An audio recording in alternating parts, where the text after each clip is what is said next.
This video is brought to you by Manscaped. Keep your boys looking silky smooth with a Manscaped lawnmower, either the 3.0 Plus, the 4.0 Pro, or the 5.0 Ultra, depending on your preference. Get 20% off plus free shipping when you use offer code SKILLUP at manscaped.com. Where do you go after Ori? I mean, we're talking about some of the greatest platformers and Metroidvanias ever made. There were two of them, and the first was incredible, but the second one was the series finding a whole new level, particularly in how fluidly it controlled, the depth of its combat, and the audaciousness of its boss encounter design. But even then, you still felt like Ori had places to go. When you rolled credits on Ori 2, you were already excited for Ori 3, because you could feel that this series still had a big future, and you had faith that developer Moon Studios would know where to take it. So everyone was more than a little surprised to learn that Moon Studios' next game would not be Ori 3, nor would it be a 2D platformer or Metroidvania. It would instead be an aRPG, one that borrows the perspective and randomized loot drops of Diablo, crossed with the combat loop and structure of a Souls-like, with a little bit of 3D platform level design sprinkled over the top, and a whole side serving of compelling narrative to finish. This is no rest for the wicked, and look, I'm just going to say it right off the top, this is pretty incredible. It's exceedingly rare, but on occasion you will play an early access indie title and immediately know that you're playing a Game of the Year contender in the making.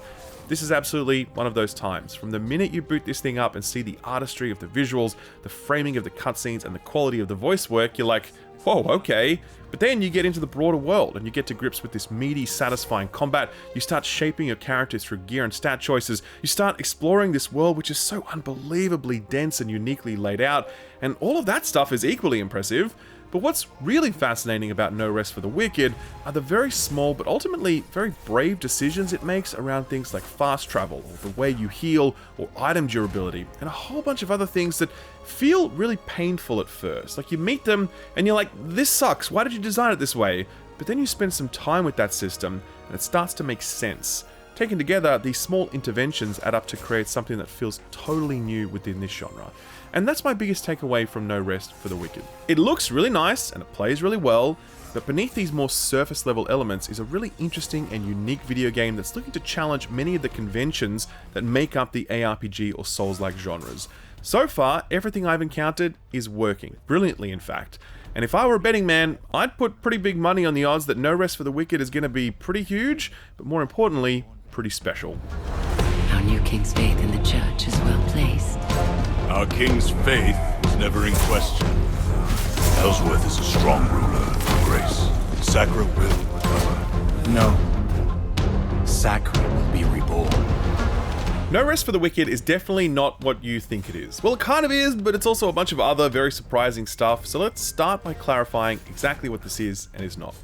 No Rest for the Wicked is, in a very loose sense, an aRPG, an action role-playing game that features an isometric perspective, lots of random enemies to fight, lots of random loot dropping with randomized rolls.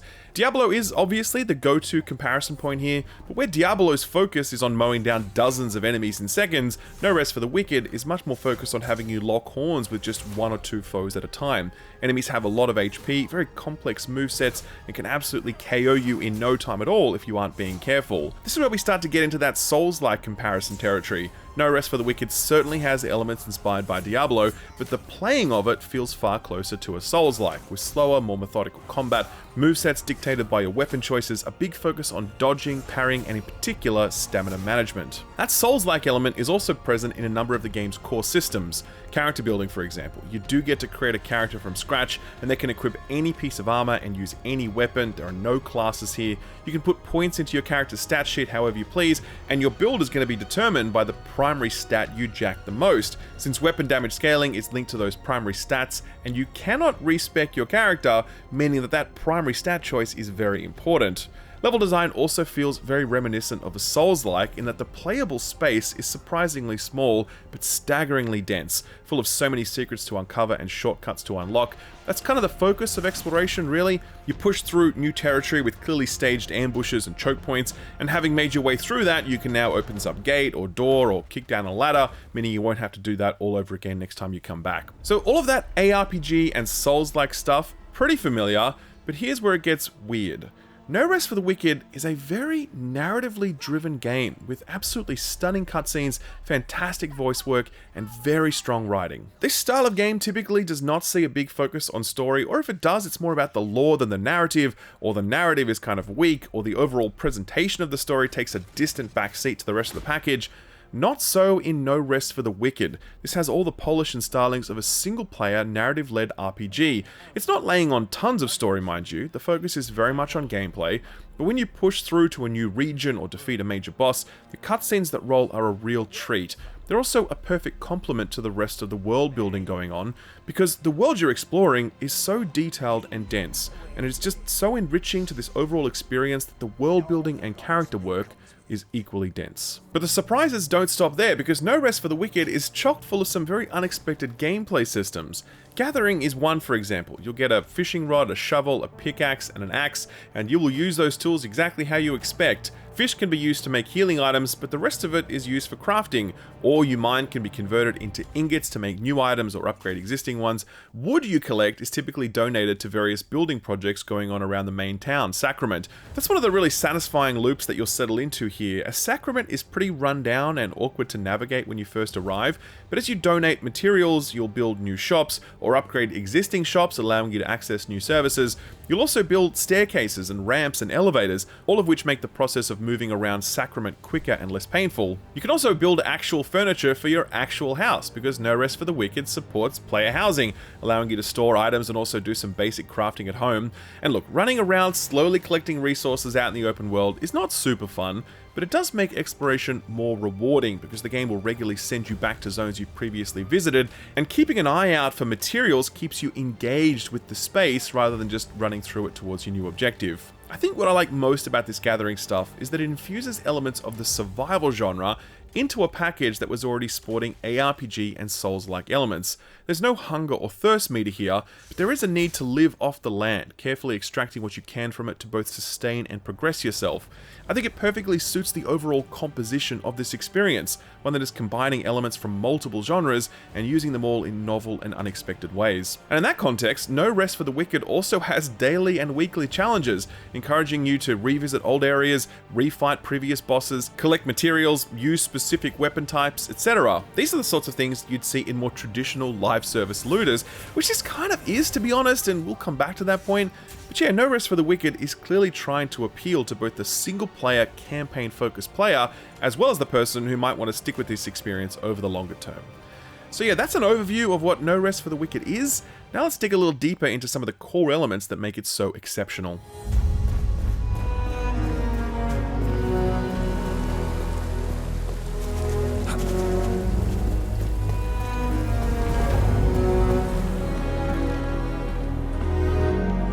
I feel like at this point, I don't need to tell you that this game looks visually stunning. I mean, you can see it for yourself in one sense. We shouldn't be too surprised, because this is Moon Studio, and both Ori games were exceptionally beautiful.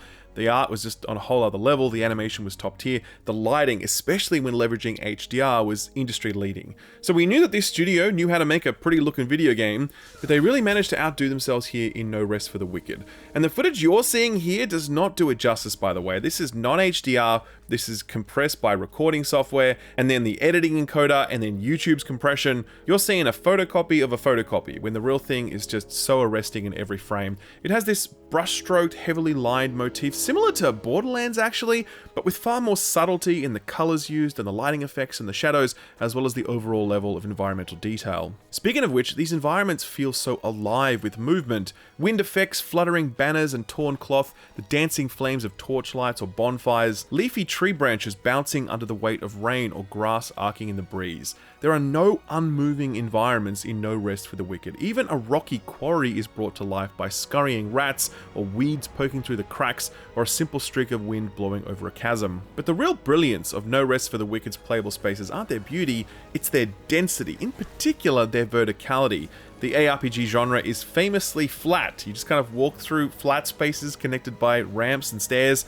I remember when Diablo 4 added a feature that let you climb up or down specific spots, connecting two areas of different elevation, and it was like, whoa, innovation! No Rest for the Wicked laughs at such pitiful gestures toward verticality. Each space here feels like a skyscraper with multiple levels stacked on top of each other. Levels you can actually see, by the way, so you're running along a pathway, but beneath you can see a cliffside with like a cave hiding, and underneath that is a waterway with like a secret sewer area, and above you might be another cliffside that kind of cascades up towards a secret fort or whatever.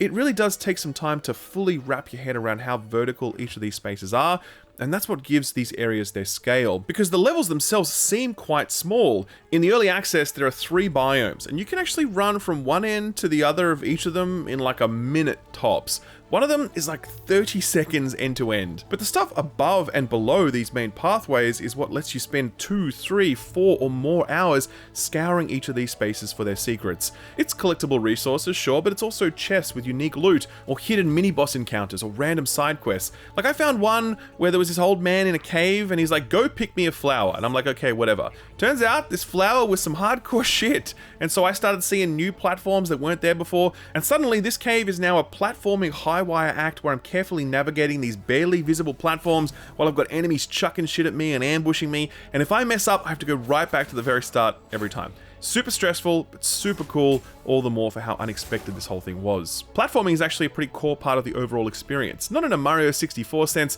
just in the sense that the game will regularly invite you to carefully walk along a beam, or a narrow wall, or jump over broken bridges or scaffolding to get where you want to go, and yeah, if you mess up, you're dead. And this is where one of No Rest for the Wicked's weird quirks rears its head, that being its approach to death and fast travel. So the game doesn't have bonfires in the traditional Souls-like sense. There are respawn points, but they don't restore your health or healing items, and using them doesn't cause your enemies to respawn. They function as anchors, and you'll respawn at the last anchor point that you activated or reactivated. These points also serve as fast travel points, but only to the city. When you're traveling from the city, you can only travel back to the last anchor that you activated. So ultimately, what can happen, and it certainly happened to me, is that you'll journey across the entire map to fight a boss or complete a daily challenge, and if you forget to reactivate a nearby anchor, you will respawn all the way back in town if you happen to die. It is very annoying the first time it happens, but then you learn your lesson, and at that point, when you journey out of town, you activate anchors as you go, and when you arrive at your final destination, you firstly reactivate the closest anchor before engaging the boss or whatever. So this is one of those things I mentioned earlier, where it's like, hey, this blows, why did you design it this way? But then you realize that it makes you engage more of the space you're moving through more regularly, increasing the chances you'll find random enemy encounters or materials you need to collect, or hopefully a nice loot drop that might progress your character. The story and presentation in No Rest for the Wicked are excellent. The combat is great, but I actually think the game's most standout success is this level design, both in terms of how striking it looks and how dense it is. Within the context of the aRPG genre, it's basically unheard of, but even outside of that, it still just feels incredibly fresh, and I definitely expect that No Rest for the Wicked's approach to level design and exploration will turn plenty of heads.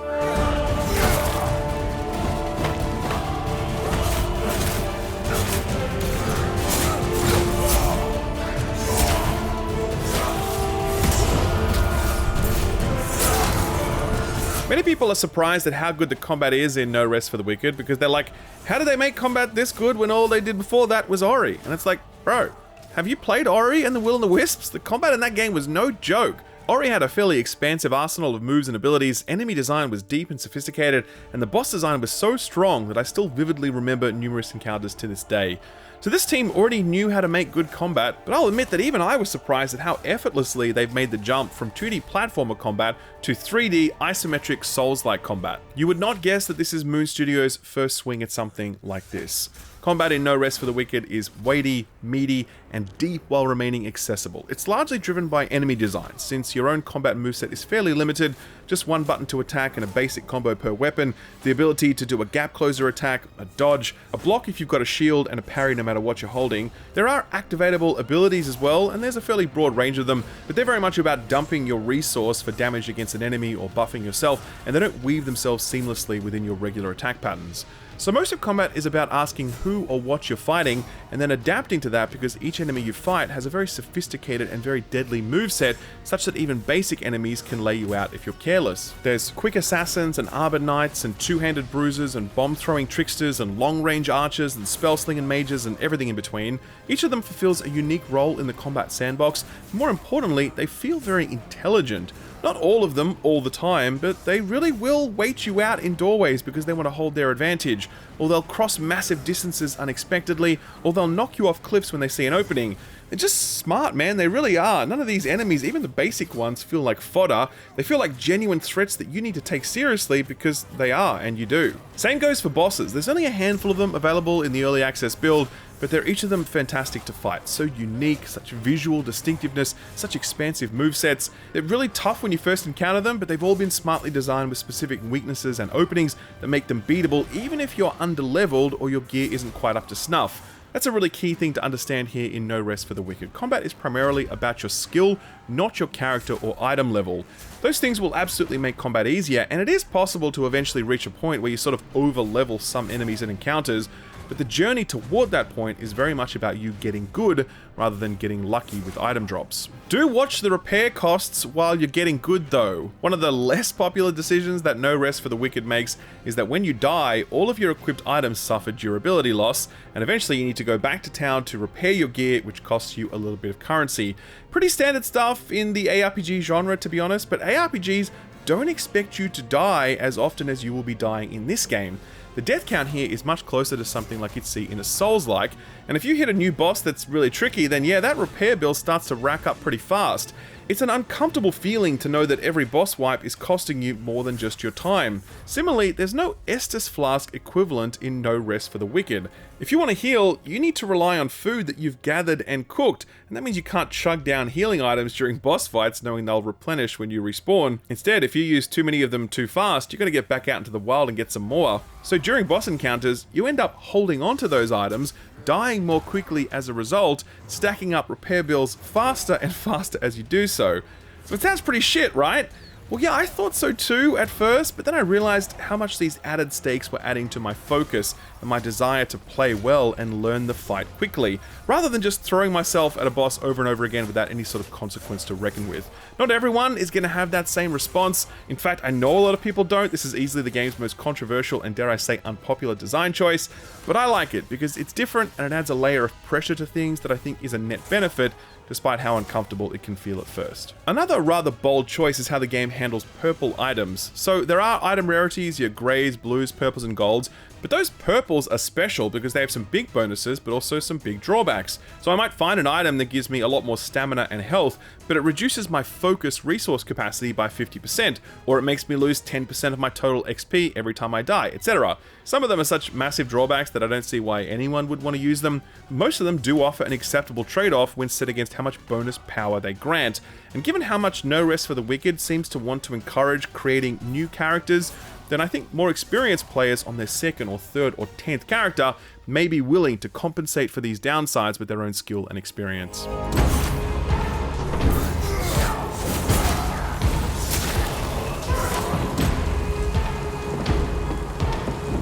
Your kingdom awaits within. So that's No Rest for the Wicked, and like I said, it's doing some weird shit, right? Like, it's taken many aspects of the aRPG genre, like the perspective and the random loot thing, but it's adding a beautifully told, beautifully presented story. It's building its combat model on Souls-like pillars with a very familiar approach to freeform class design, stat sheets, weapon movesets, and difficulty, but it's doing it without bonfires and Estus Flasks, and it's adding repair costs whenever you die. It's got a big, beautiful world to explore, only it's incredibly vertical, asking you to rethink your approach to exploration and even platforming. It's also changing up how we move back and forth through that world, with a novel approach to fast travel that's designed to get you walking around more than teleporting. Part of the reason for that is that the game also has a number of survival elements in there, asking you to gather food for healing items, but also wood and ore for both gear crafting and building things back at Sacrament, things including player housing. So it's a pretty ambitious concoction of influences and aspirations, but I'm telling you, man, it's working. It really is. I put about 15 hours into this, which was just enough to get me through all of the campaign material currently available, but just shy of reaching the endgame dungeon. I'm not going to do that yet though, because I'm at the point where I'm so sold on this, that I just want to put it out of my mind and wait for that 1.0 release. I've definitely seen plenty of Steam reviews from people who have played this for 40 or 80 or more hours, and I can understand how they got to that point, because there's enough enjoyment already here to justify that sort of time investment. I'll put it to you this way, this is one of the best things I've played this year, hands down. Just really bowled over by how impressive it all was, and this is just a taste. Moon Studios CEO Thomas Mailer tweeted out recently that the early access is essentially a test screening for what he imagines will be his studio's Lord of the Rings. He says that the 1.0 release will be just the Fellowship, and after that the studio plans to make this their magnum opus by delivering years of new content, updates and support. We already know that stuff like 4-player co-op and PvP is planned, in addition to the rest of the campaign and an endgame that's meant to keep action RPG enthusiasts coming back. It is a hugely ambitious project, but these first steps couldn't be more encouraging, and if No Rest for the Wicked wasn't already on your radar, then I certainly hope it is now. There's no release date for that 1.0 launch yet, but I certainly hope it isn't too far away.